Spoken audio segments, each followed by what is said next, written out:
Hi, and welcome to the Passionistas Project podcast. We're Amy and Nancy Harrington. If you enjoy listening to the show, please consider becoming a patron. Just a small donation of $1 a month can help us keep the project going, and you'll get rewards like buttons, access to premium content, and invites to Passionistas Project events. Today we're talking to Daina Trout, co-founder of Health-Ade Kombucha, the fastest growing brand in the category. So please welcome to the show, Daina Trout. Thank you so much. What are you most passionate about? I'm most passionate about being yourself. I think a lot of people expect me to say I'm passionate about kombucha, and I am, but I'm most passionate about people figuring out who they are and just being that. So how does that translate to your business and what you do? It translates in different forms, but in the very beginning, that was my journey of realizing that my best self was actually in starting something from scratch and building it from the ground up. That took a lot of confidence and realizing that I could actually do it even though I didn't have the experience or the money, et cetera, et cetera. So then upon realizing a few years in that I was starting to have some success and that I had that all along, I really gained fulfillment from inspiring that in others. So I think I'm really passionate about that. That's something that like reignites me every time. If I can get somebody else to realize that their best version of themselves is everything their dreams are made of. So then in the beginning, that was a huge part of the business. If I hadn't been passionate about that, I don't think I'd be here today. And then today I mentor a lot of people, and that's created an interesting community that I think ends up driving sales. So I think it's a really huge, impactful thing actually to the business, but it's a little bit intangible because it's hard to say that there's a direct return on investment there, but that's not why I do it. I think that passion is actually driving the business. Tell us a little bit about how the business started. 6 years ago, picture broke, got a credit card, my best friend and my husband, two different people, by the way. People were like, that's sweet that you call your husband your best friend too. I'm like, no, there's a third person. So three of us, Vanessa and Justin, and we're living in tiny little apartments. We're living in LA life, you know, but feeling unfulfilled. And we all work for different corporations and in different jobs. But one thing was the same.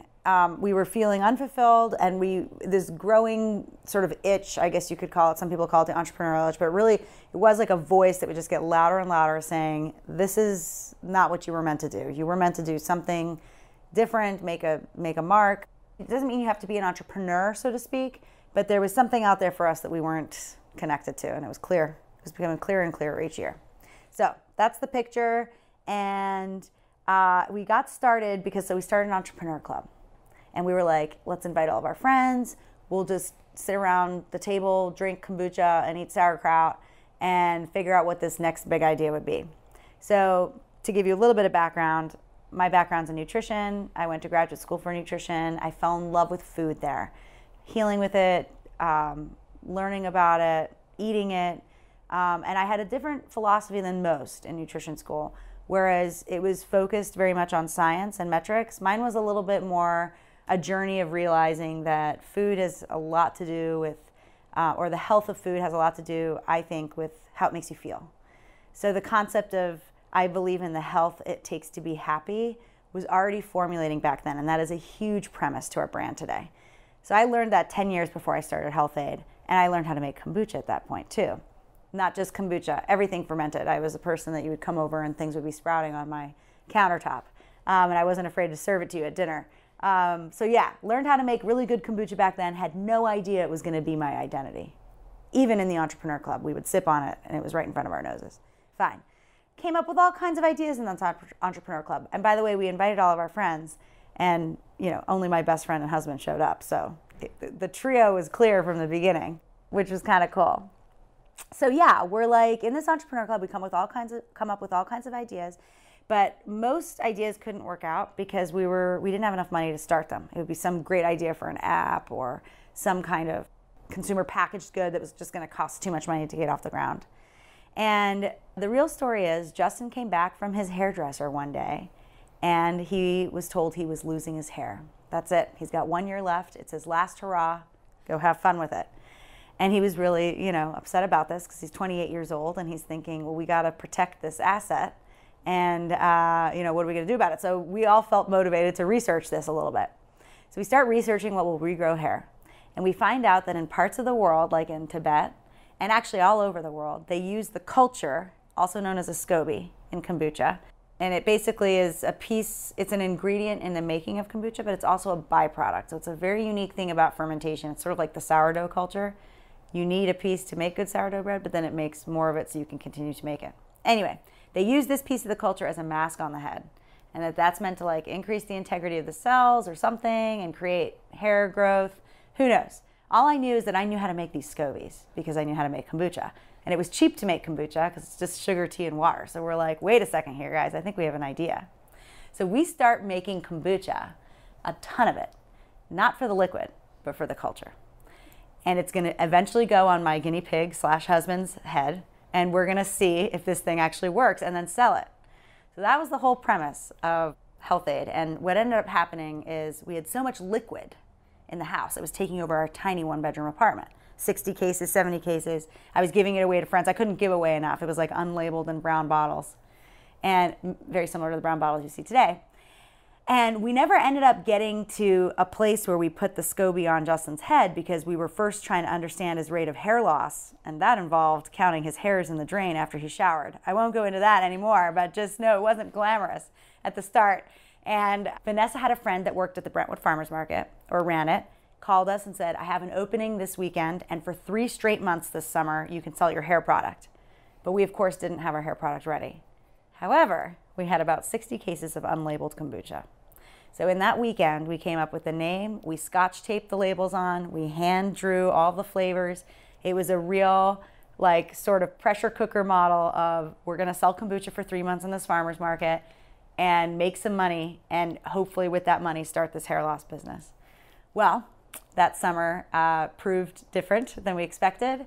It ended up being that there was a clear demand for our kombucha. People loved it.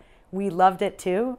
And we loved selling it, and we expanded very quickly into more farmers markets. And it only took us 3 months to realize, wait a second, this is it. So that's how HealthAde started. Isn't that kind of crazy? So we call it From Hair Loss to HealthAde. What do you think sets your kombucha apart from other companies? It starts, I think, with the liquid, what we do to make our kombucha. Overall, we set ourselves on a mission to be the best tasting and highest quality kombucha you can buy. That was always our niche in the market, because of course when we started, even back in the farmers market days, we weren't the only kombucha.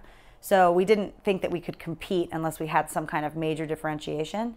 And for us, that was, okay, we're gonna make it like you make it at home, like super high quality, super craft, but figure out a way to make that at scale. I didn't want to have to compromise on any of the values that I really cared a lot about in food in order to make sales. So that was the premise and the vision and sort of the true north of what we did. It was always to be the best tasting and highest quality. So much goes into that. 4 main things I would say we do are, first, we ferment in glass. We're 100% glass fermented. So I believe we're the only commercial brewer in the country that does this. And this is really important because kombucha develops acids as it ferments. So it's not like most things. So it's not like beer, it's not like wine and that. I mean, it really develops acids to the point that it's almost as acidic as lemon juice. And it's sitting in this vessel for a long period of time. So if you're using stainless steel, at least my experience has been, in stainless steel or plastic, it leaches that vessel over time. And that's gonna end up in your liquid. So if I'm here to be the best tasting and highest quality, it feels like I have to use a vessel that's not gonna leach toxins into your system. So that's why we use glass. I'm really proud of that, but that's a huge pain to do. And that's one of the reasons we're more expensive. And unfortunately, it's something the consumer can't see on the shelf because everybody sells it in glass. But what are they actually fermenting it in? So that's number one. The second is we use super small batches. I believe the smallest in the industry, 2.5 gallons. So we've got about 320,000 glass jars. It's like a matrix scene. And they all ferment. And they all ferment like they would in your closet. I always like to say the kombucha knows no different from the closet. She doesn't know she's surrounded by 320,000 others, but it's not like some big massive vat where we have to, adulterate the product because we've scaled it so big. So super small batches. The third thing I'd say we do differently is we flavor with the highest quality ingredients we can find. So we cold press most of the juice in-house. Looks like you guys are drinking ginger lemon. That's literally just a shot of ginger juice and a shot of lemon juice, raw, straight from the produce, straight from the farm. So any functional benefit or taste that you believe comes from fresh juice, I believe there's quite a bit, it's in there.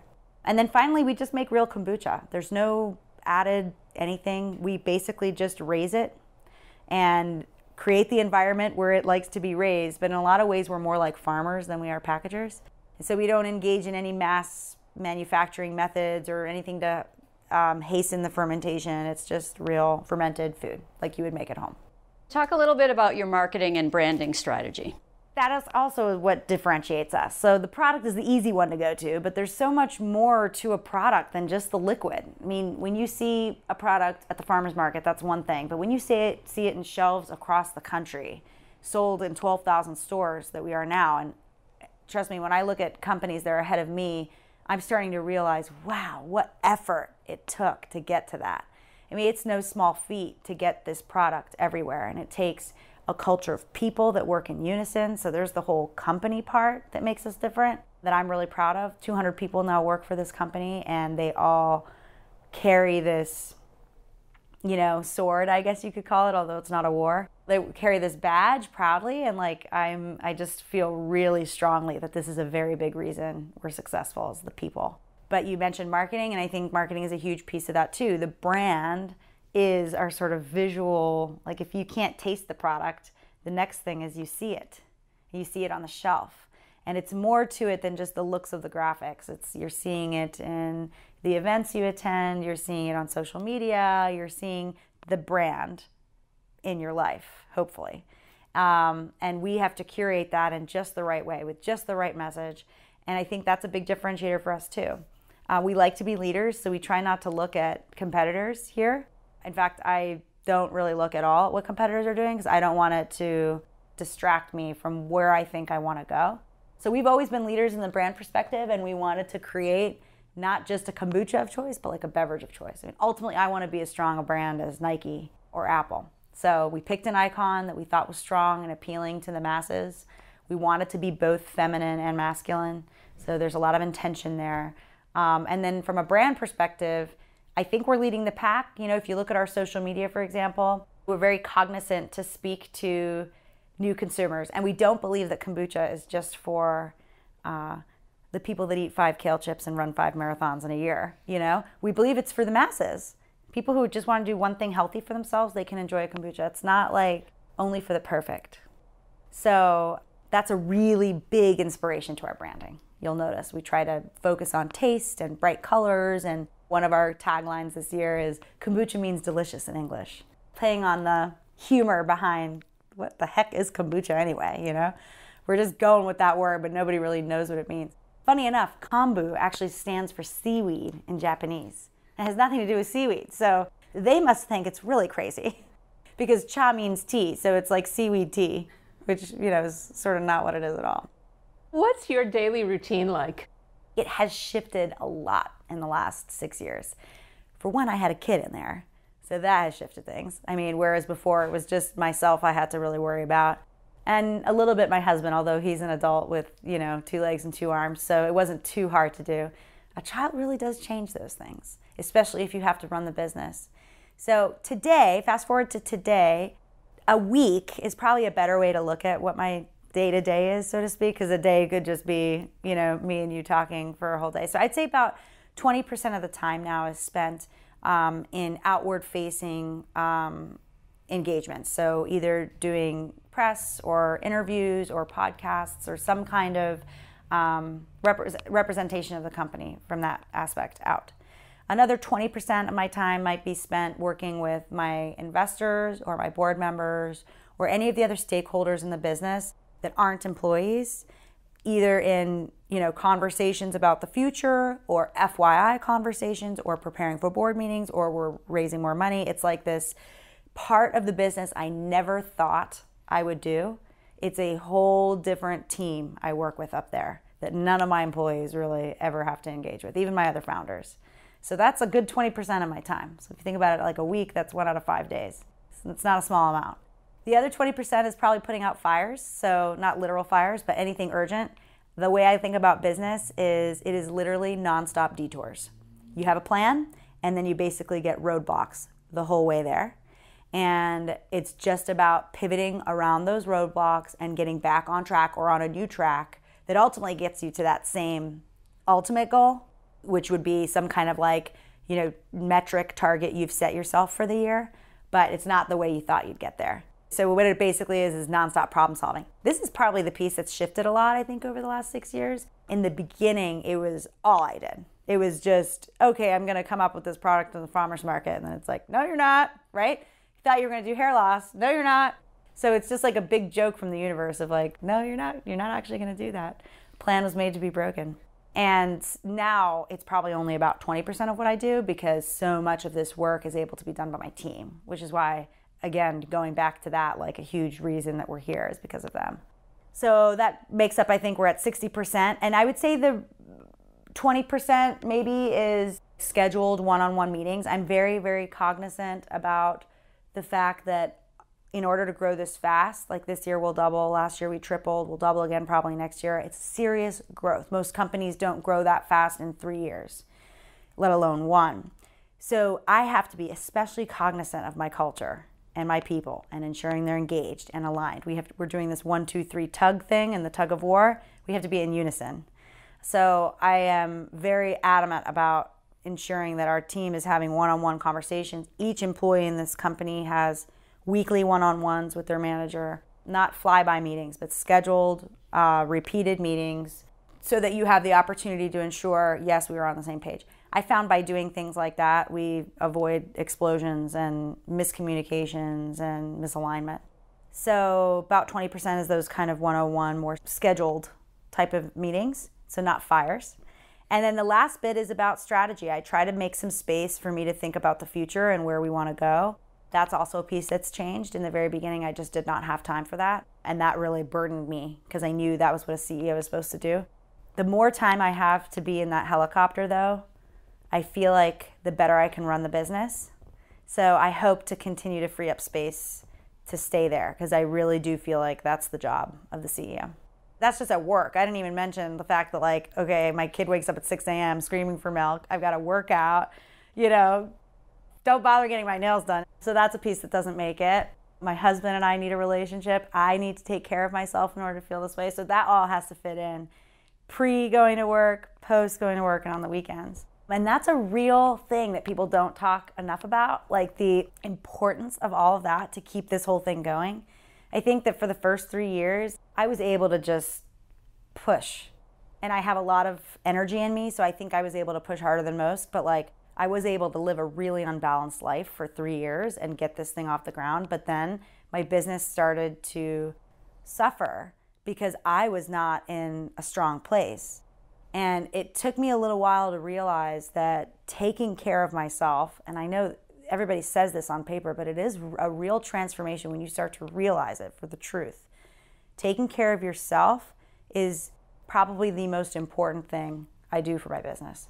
And for me, that's getting a massage every 2 weeks, making sure I have enough mommy and Hendrix time, making sure I have enough time as a wife, and working out 5 days a week, eating right, also just being kind to myself. This isn't the chapter in my life where I'm also going to be the fittest I've ever been. Managing my expectations, I think, is important too.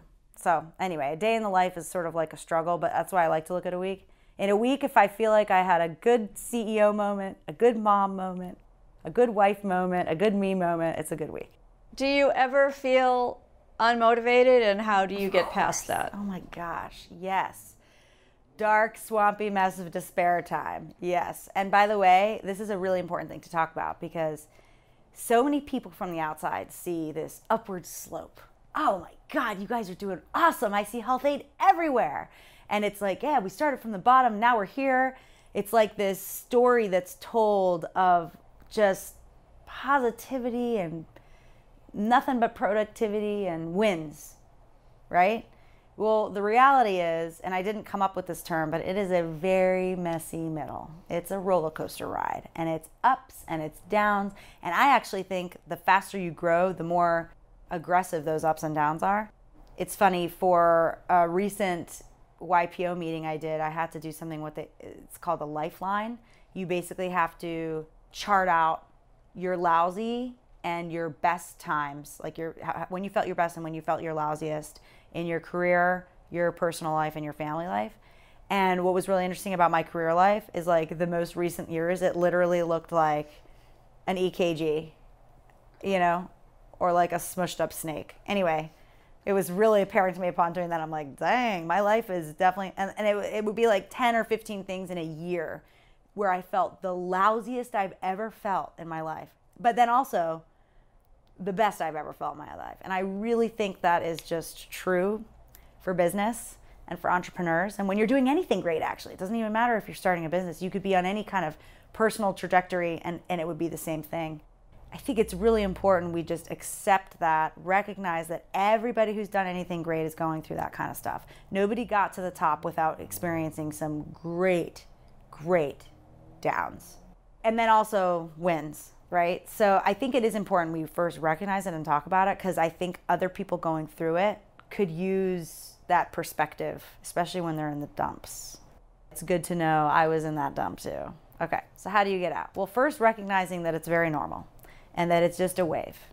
So that this too shall pass thing is something I tell myself all the time. And I'm like, okay, this is just a tough wave right now that's got this wrong and this wrong and this wrong. And I'm here, but just like in the past, it's gonna go up again. And that for some reason helps me out of it a little bit, that perspective, not just from others, talking to others, but also just in my own life looking back. So I think taking some time to reflect on some of your ups and some of your downs in the past can be helpful, or talking to others that are ahead of you and having them reflect on those ups and downs in their life. It helps me a lot to get out of it. And maybe it won't get me out of the dumps because I've still got all that stuff I've got to deal with, but it helps me kind of realize it doesn't add anything to it. You know, I'm not like, oh, and I'm also a shitty person, which is what you could do sometimes when you're down there. And then another thing I've been really trying to do is not focus. So people ask the question, how are you? Right? And that's like, how do you even answer that question? You know, especially if you're in that whirlwind of like ups and downs in your life. You're like, I guess. And so you just answer like, I'm good. But like, you know, there's so much to that. But often what we do is, if in that moment we're in a dark space, let's say something isn't going right in the business, we'll focus on that. And that'll be our answer to the question. When really the truth is there's a whole context of things in your life. It's not just that one thing, right? And the other things might be going really well, or might be, you know, not going badly, but we don't even focus on those. And so what I've been really trying to do is, when people ask that question, or like on a weekly basis, I try to understand what is the whole picture for me, because the ones that are positive often don't get my energy. And I think that's a mistake. You asked, how do you get out of it? Well, one of the tools is, once a week, I try to look at all my buckets of myself. I like to call it my personal boardroom, but it is all those things we talked about: the mom role, the, you know, personal role, the CEO role, the wife role, the sister role, the friend role. I've got all these different bubbles that are important to me, and I kind of assess where they all are. And what I've started to recognize upon doing that is that problems will jump from different buckets to different buckets throughout my life, but rarely is there a problem in each. And I think that's a really important thing to remember too in the times of, you know, despair, because it's not all bad. And if you're able to just pull up a little bit and see that, well, actually 5 of 6 of your buckets are going pretty well, so you start to recognize that perspective again. And for me, I guess it's all about finding perspective in those times, and that can help. So those tools, I think, reflecting a little bit on the big picture. Isn't everything really okay in the grand scheme of things? And then the one last final tool, I think really important in these times, you know, sometimes problems, especially in business, can be so all-encompassing, especially if you're the founder. Like, all the pressure sits on your shoulders. So it can feel like sometimes just like, oh my God, I'm just going to die and collapse. I mean, even to this day, I feel sometimes like the company could just slip like sand between my fingers. And that might seem crazy to somebody on the outside because we've got such a, you know, substantial foundation now. It still feels like that to me today. So I think the pressure that we feel is real, and sometimes it can feel like an intensity and an immensity of problems that you just can't fight, like it almost takes you over. I think a really important tool is to take some time when you're in those moments and say, what is the next best thing to do. Like, okay, so this is coming at me, this is coming at me, the impact is this, oh my God, it's huge, world's gonna explode. Like, you gotta just take it down and say, okay, so that is the problem, what is the next thing? You just have to know the next thing to do. You don't have to know the whole staircase of things, just the next thing. And that's a really good tool too when you're feeling overwhelmed. It's a good thing to talk about though. Everybody wants to talk about the positives. There's a whole mess in the middle. What's your secret to a rewarding life? You got to identify what's important to you. And this is not a to-do list. It's like an I am list. And it's the things that are really important to you. You want to be this. So if you were to have, like this is what I have my team do once a year, my executive team. Think about like your 80th birthday and, all these people have come, and it's a really cool thing to meditate on or to marinate on. And people are giving speeches. What are they saying about you? What do you want to be remembered by? And what's your legacy? What's the legacy you want to leave? It's a really important thing to do, I think, because it can help you sort of clear out all the mess and realize, well, you don't probably want to be remembered as some rich bitch, right? You want to be remembered as someone who maybe inspired others, and in what way? What did you teach others? Did you want to be called a really good mother, a really good friend? So first step, I think, is to identify the things that are important to you. And that will differ person to person. It's interesting. Like, what you really care about is not what others care about. And that's really a cool exercise just in and of itself. And then once you identify those buckets, you just have to feed them. You have to feed them all, because if you don't feed them all, they will suffer.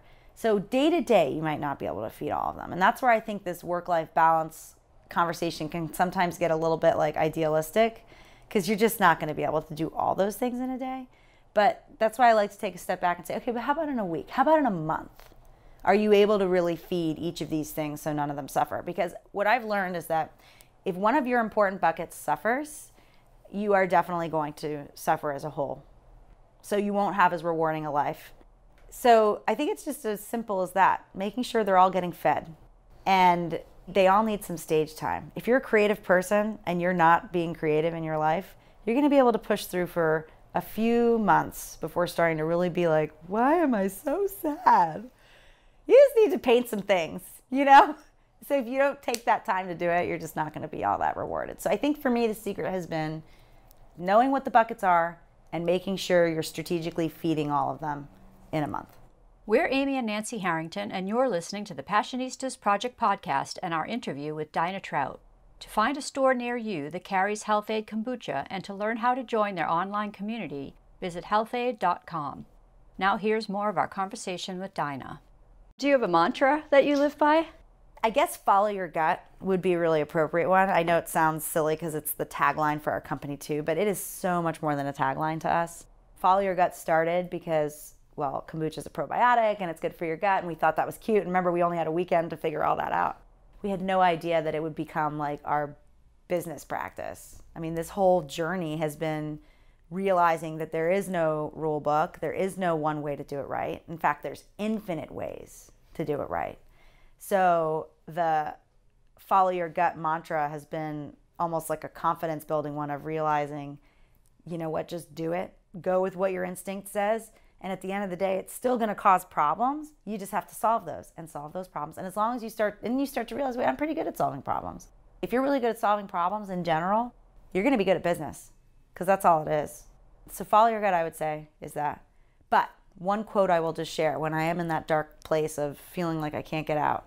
Follow your gut isn't as motivating at that time for me.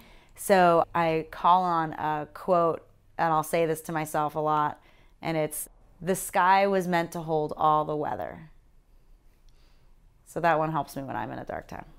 It's sort of like the this too shall pass thing. Rain ain't always bad. Sometimes we got a storm. What's been your biggest professional challenge so far, and how did you overcome it? There's a concept that we, as founders, have had to really, it's been a testament, I think, to how this business has been, and it's the concept that you cannot go professionally where you don't first go personally.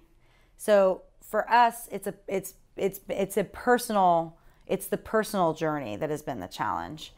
I think that in a lifetime, most people can relate to transformation. You're not the same person you were when you were 20, certainly not when you were in your teens. And each decade perhaps brings on a new sort of phase of yourself.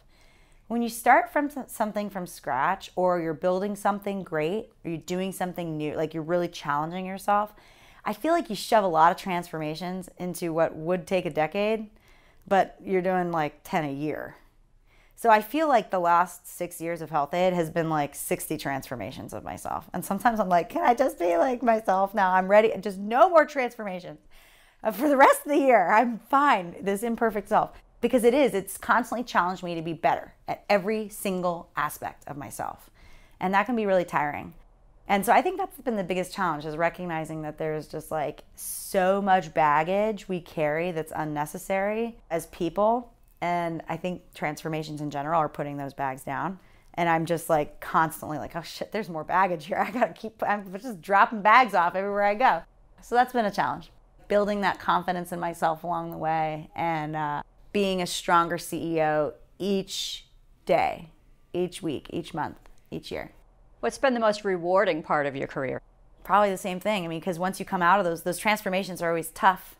They're painful in the time, always. You're always feeling alone, despair. You're feeling down and out when you're in that tough time. Same thing when you like work out. Like let's say you want to like build something in your body, you have some goal for your body. It's always painful. You're going to be a little hungry, a little sore. I think that's a real reflection of like everything in life too. When you're out of your comfort zone, AKA you're uncomfortable, that's the sweet spot. So then you get out of that and you're suddenly like, wow, I am like so much stronger and more confident. You're always happier when you're more confident. So I think that's been the most rewarding too, is getting through those and being able to look back and be like, wow, I've come so far in the last 6 years.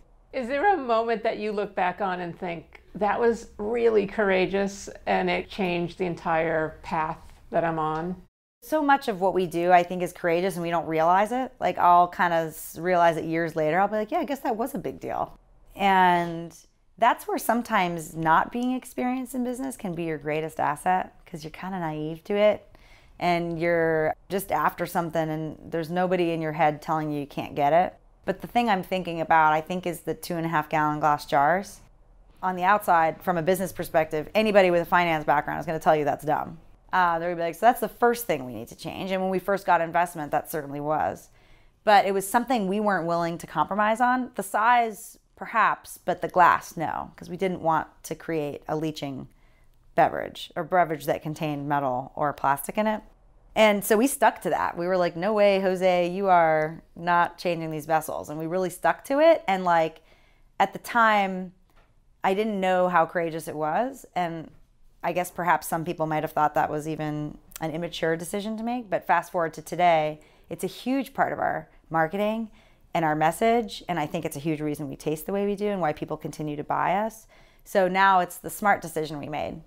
But, hindsight's always 20/20, right? So yeah, I guess now I can look back and say that was courageous. Is there something you know now that you wish you knew when you started?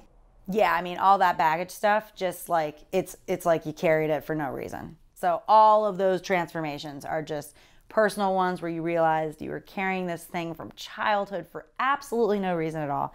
Some kind of insecurity about something or other. And you let that go, and literally you had the keys all along, So yes, I wish I knew that I had everything it took to be the CEO I am today that I did back then. And all that turmoil and negativity I put on myself was not necessary and was not productive for the business. I think the people who win in business, the really, really, really successful business people, are the ones that can get back on the horse the quickest when they fall. It's not that they fall the least. They might actually fall the most. But it's that they can get right back on and they don't second guess themselves and go into that, cycle of self-doubt and why didn't you know that, idiot, to yourself, that kind of talk. And so now I'm starting to get better at that, and I still probably am already halfway there or something like that. But as I get better at getting on the horse without taking myself down, I sort of look back and I think, all that time you spent, sometimes it would take me 2 weeks to get over a problem just because I was internally punishing myself for having been there in the first place. It kind of reminds me of that quote. I think Maya Angelou said it. I did then what I knew how to do. Now that I know better, I do better.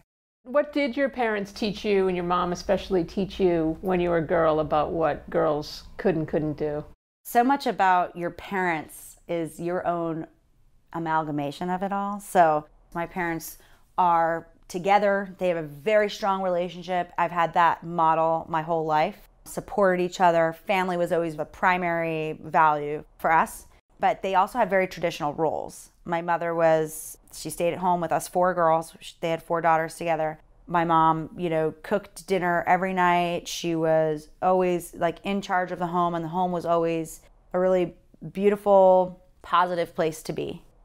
My dad worked a lot. He was an executive. He worked for a long time. They had very traditional roles. My dad pushed me to be really good in school. Like, I was never good enough in school, and I was always striving to be better in that because of him and his influence. But then my mom also taught me so much about the more traditionally feminine parts of myself, like communication and understanding emotion and being graceful and presentation and food too, which is a huge part of what I do today. So I think what I took sometimes away from their modeling wasn't necessarily what they wanted me to take, because I was too young to realize it. And I think that was part of the transformation along the way. One of the 60,000 I've done in the last 6 years.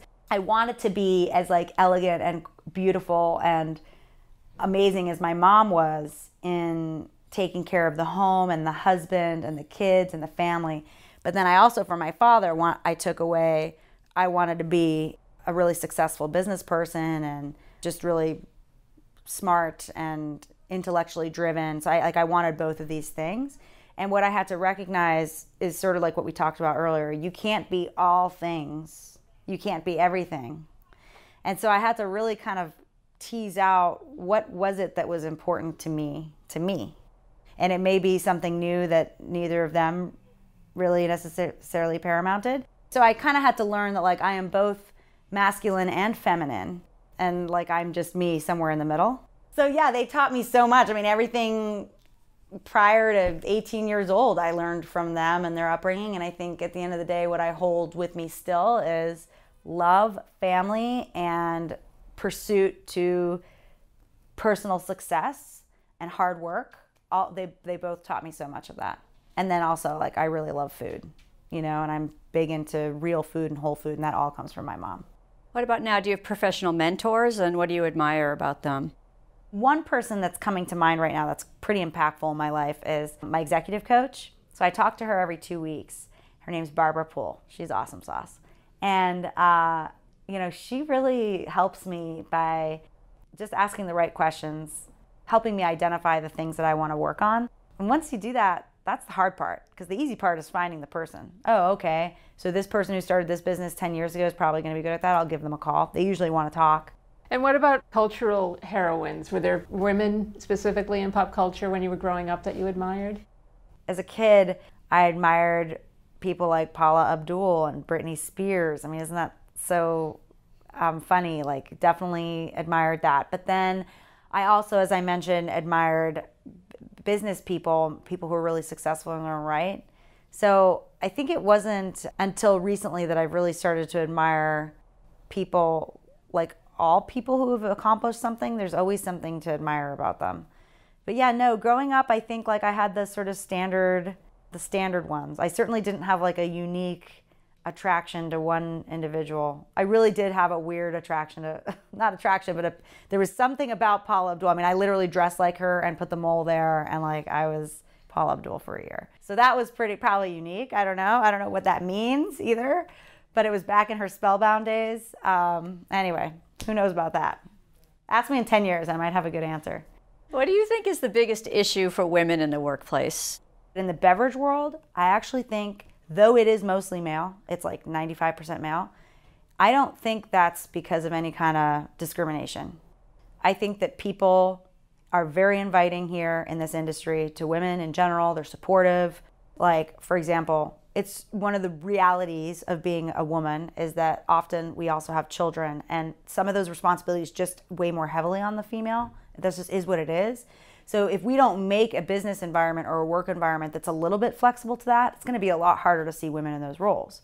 The cool thing about the beverage world is I feel like it's been very flexible to that. I take every other Wednesday off as an example to be with my son. One-on-one, it's our special day. Never got any pushback to that. Like, it's not an industry, in my experience, that has been inaccessible to women. It's been very supportive. That said, it's still 95% men, so that's interesting. And I think what I see a lot is just the confidence, for whatever reason. I don't know why, but we're less confident, like women are less confident in general. There's always exceptions, than the men. And I think that's like a really important thing to consider. And as I have a son now who's 2, and my sisters have daughters. And I'm seeing that even as early as 2 and 1, we're responding to them differently. We are. Like, even if we try not to be, when the girl falls, the amount of outpouring attention she gets, are you going to be okay? You know, whereas when the boy falls, it's just sort of like, oh, brush yourself off. I mean, even stuff like that, I'm noticing even in my family, which I think is not too bad in terms of like the role separation. I'm still noticing that even as early on as that, we're starting to input these things. And perhaps maybe there's even things that are innate and not taught that make women a little bit more emotional. All I can say is that once we get over the confidence issues, I feel like women are fantastic leaders because they are really emotional. They're emotionally connected, which I think is an important thing. I know people say emotion doesn't belong in business. I think it's one of the most important things you can have in a business is your passion and your care and your emotion for it and for the people. You can't be so emotional that it like gets in the way of your business, but just the right amount of emotion is good. Probably better communicators as a result of that emotion. So hugely important for business. And obviously, you know, smart in all the other necessary ways. So I actually feel once you get past that confidence thing, it's like such a good place to be.